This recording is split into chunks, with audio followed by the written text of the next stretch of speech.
Food delivery वाली बहू की भुक्कड़ सास। रागिनी, ओ रागिनी बहू, अभी तक खाना नहीं बना क्या?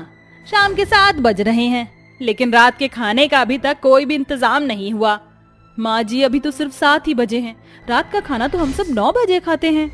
लेकिन मुझे तो अभी भी भूख ही लग रही है। जा जल्दी से जाकर खाने की तैयारी कर। तुझे पता है ना, मुझसे भूख बिल्कुल भी बर्दाश्त नहीं होती है। लेकिन माँ जी, अभी तो आपने कुछ समय पहले ही ब्रेड ऑमलेट और चाय पी थी। आपको इतनी जल्दी भूख कैसे लग गई?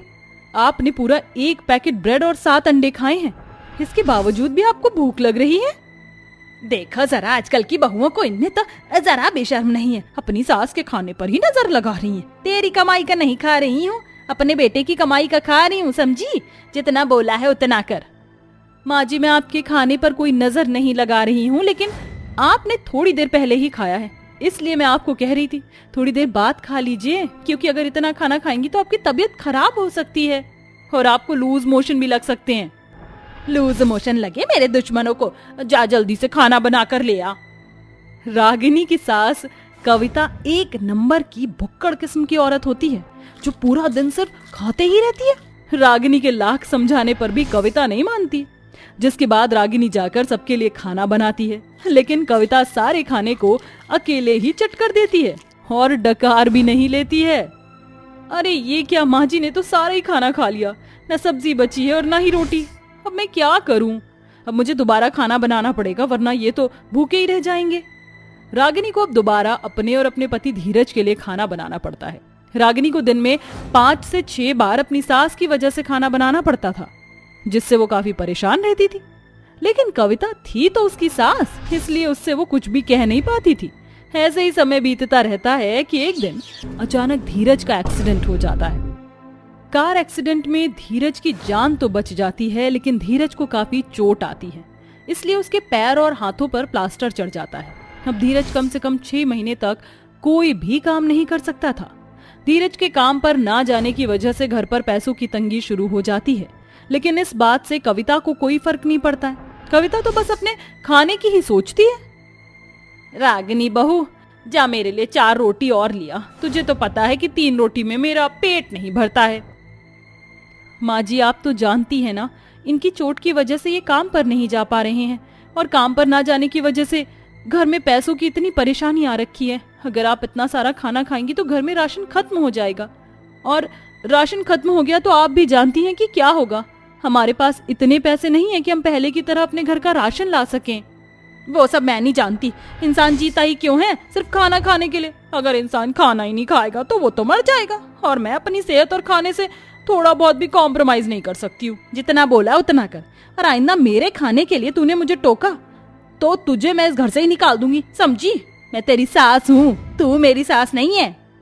अपनी सास की ऐसी बातें सुनकर रागिनी को बहुत बुरा लगता है, लेकिन अब वो कुछ कह भी नहीं सकती है। बेचारी रागिनी जाकर अपनी सास के लिए और रोटी डाल कर ले आती है, जिस वजह से रागिनी और उसके पति के लिए सिर्फ 2 ही रोटियां बचती हैं।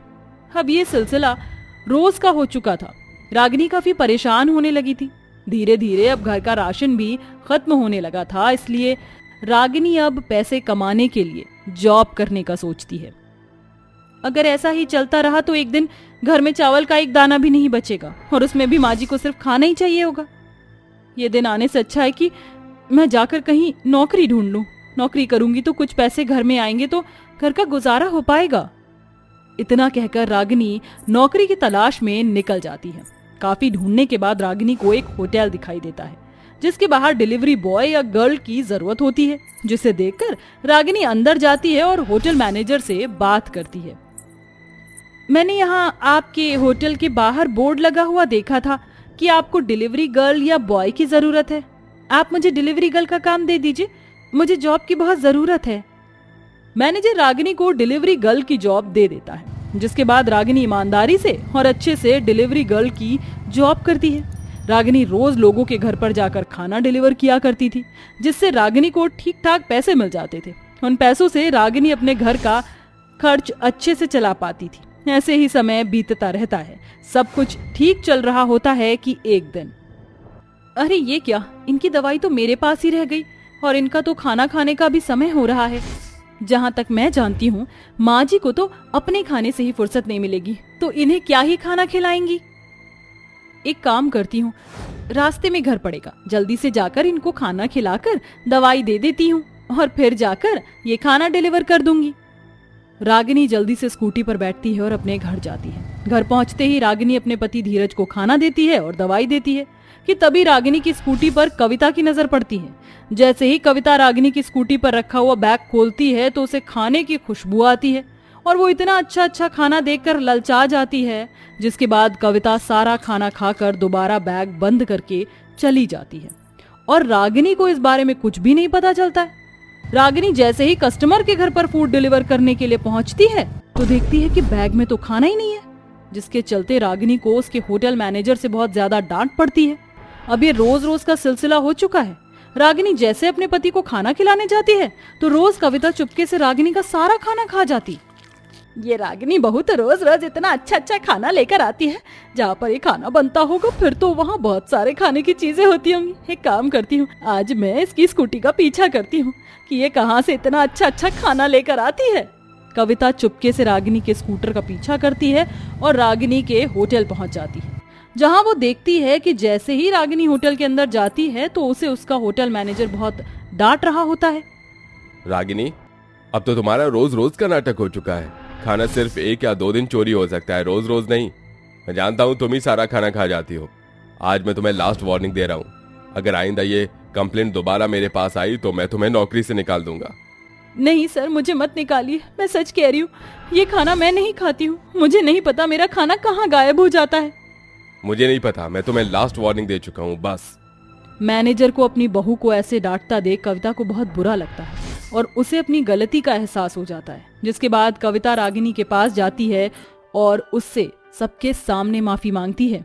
रागिनी बहू, मुझे माफ कर दे, तेरा सारा खाना कोई और नहीं बल्कि मैं ही खा जाया करती थी। मेरी ज्यादा खाने वाली आदत और भुक्कड़पने से तेरी आज इतनी ज्यादा बेइज्जती हुई है, लेकिन अब मैं दोबारा कभी ऐसा नहीं करूंगी।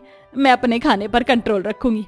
मैनेजर सर, मेरी बहू को मत निकालिए, इसमें इस बेचारी की कोई गलती नहीं है, सारी गलती तो मेरी है।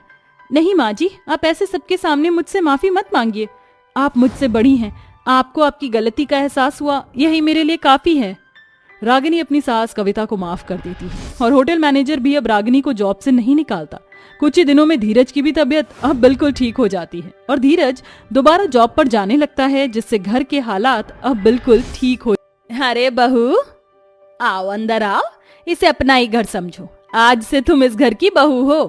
अनुराधा के ऐसा कहने पर उसकी बहू शनाया घर के अंदर आ जाती है, लेकिन उसने अपने सर पर पल्लू रखा होता है। लंबा घूंघट देखकर उसकी ननद और उसकी सास दोनों ही उससे कहती हैं, भाभी जी, आपको बहुत ज्यादा गर्मी लग रही होगी, अब इतना लंबा घूंघट हटा दीजिए, मेहमानों को अपना चेहरा तो देखने दीजिए।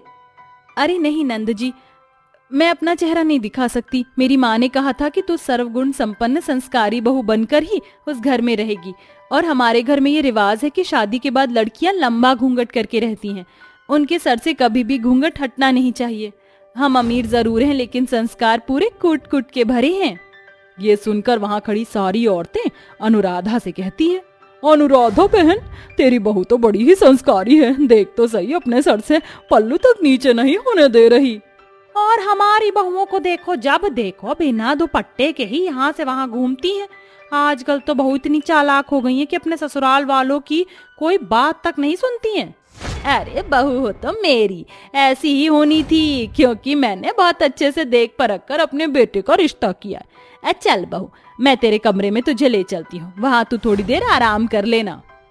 अनुराधा ऐसा कहकर अपनी बहू को उसके कमरे में ले जाती है, जहाँ पर अनुराधा के जाते ही शनाया कमरा बंद कर लेती है और अपना घूंघट ऊपर करती है, जिसके बाद वो शीशे के पास जाकर अपना चेहरा देखते हुए कहती है, हे भगवान, देखो तो सही, कितनी बड़ी बड़ी मूछें आ गई मेरी, पता नहीं मेरे साथ ही ऐसा क्यों होता है। अरे मेरी पार्लर वाली को भी मेरी शादी के समय में ही कहीं जाना था, काश कि वो कहीं नहीं जाती, कम से कम मैं अपने चेहरे से ये मूछ तो हटवा देती।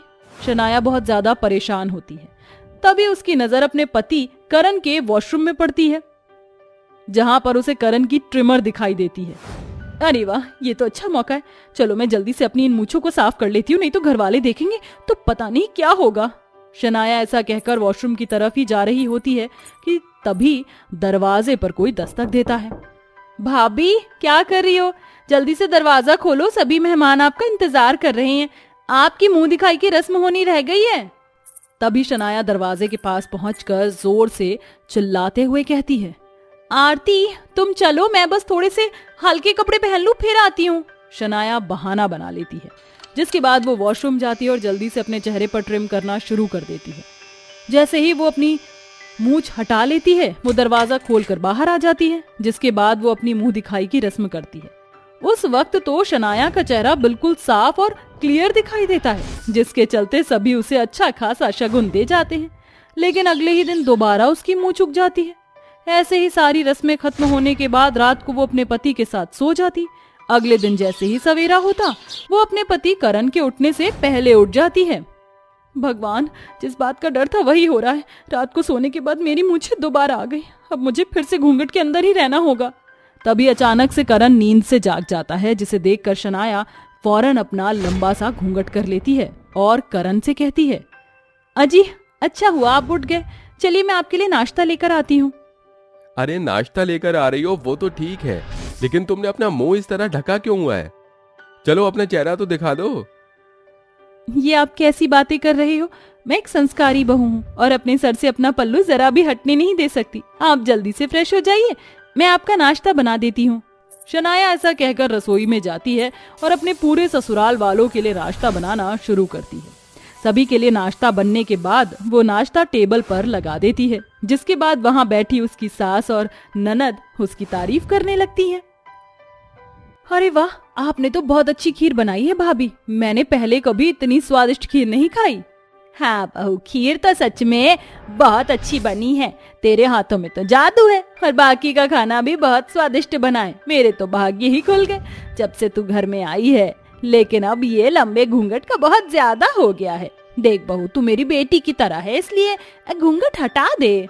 अनुराधा और आरती के कई बार कहने के बाद भी शनाया अपने सर से घूंघट हटाती ही नहीं, जिसके चलते अनुराधा और उसकी बेटी आरती को उसके ऊपर शक होने लगता है। नाश्ता करने के बाद आरती अपनी माँ अनुराधा के कमरे में आती है और कहती है, माँ ऐसी क्या बात है जो हमारी भाभी अपना चेहरा हमें दिखाती नहीं? मुझे तो कुछ शक हो रहा है, कहीं घूंघट के नीचे कोई आदमी तो नहीं है। भगवान, ये तुम कैसी बातें कर रही हो? अगर ऐसी बात होती तो क्या तुम्हारा भाई हमें इसके बारे में बताता नहीं? तो फिर ठीक है माँ, आज तो हमें भाभी का घूंघट उठाना ही होगा। उस दिन दोनों माँ बेटी शनाया के घूंघट के पीछे पड़ जाती हैं, लेकिन शनाया उन्हें अपना चेहरा एक बार भी देखने नहीं देती है, जिसके चलते मौका देखते ही आरती अपने ही हाथों से शनाया का घूंघट खींचने लगती है। अब तो मैं देख कर ही रहूंगी कि आपके चेहरे पर आखिर ऐसी कौन सी बात हो गई है जो आप हमें दिखाना ही नहीं चाहती। एक तरफ आरती तो दूसरी तरफ अनुराधा, दोनों माँ बेटी शनाया का घूंघट खींच लेती हैं, जिसके बाद उन्हें शनाया का मूंछों वाला चेहरा दिखाई देता है। हे भगवान, गजब, ये सब मैं क्या देख रही हूँ? मेरी बहू के मुंह पर मूंछें आ रही हैं। लगता है हम कोई मर्दाना औरत घर में ले आए हैं। अरे ये सब क्या है? मुझे तो कुछ समझ नहीं आ रहा। अपनी सच्चाई अपनी सास और ननद के आगे आते ही शनाया जोर जोर से रोने लगती है और उन्हें अपने बारे में बताती है। अब मैं आप लोगों को क्या बताऊं, मेरी तो किस्मत ही खराब है। जब से मैं 18 साल की हुई हूँ, मेरे चेहरे पर ये मूंछें उगनी शुरू हो गई हैं। मैंने कई पार्लर वालियों को दिखाया, उन्होंने मुझे कई सारी क्रीम तो दी, लेकिन कोई फर्क नहीं पड़ा और ये मुझे हानि बंद ही नहीं हुई। शादी के दौरान मेरी पार्लर वाली भी पता नहीं कहाँ चली गई थी, जिसके चलते मेरी मूंछें ऐसी की ऐसी थी और मेरी मूंछें बहुत ज्यादा उग भी जाती हैं। यही कारण है कि तुम्हारी माँ ने तुम्हारी शादी इतने गरीब घराने में की, जबकि तुम इतनी अमीर हो। ऊपर से तुम्हारी माँ ने हमें खूब सारा दहेज भी दिया। लेकिन बहू, तुम्हें अपनी एक ये कमी हमसे छुपानी नहीं चाहिए थी। कैसे ना छुपाती माँ जी, आप ही सोचो, जिस लड़की का रिश्ता ना हो रहा हो, सभी लोग सच्चाई बताने पर रिश्ता तोड़कर चले गए हो, तो वो लड़की और क्या करती? मेरे अमीर माता पिता भी मेरी इस कमी की वजह से परेशान हो चुके थे, क्योंकि मेरा कहीं रिश्ता ही नहीं हो रहा था।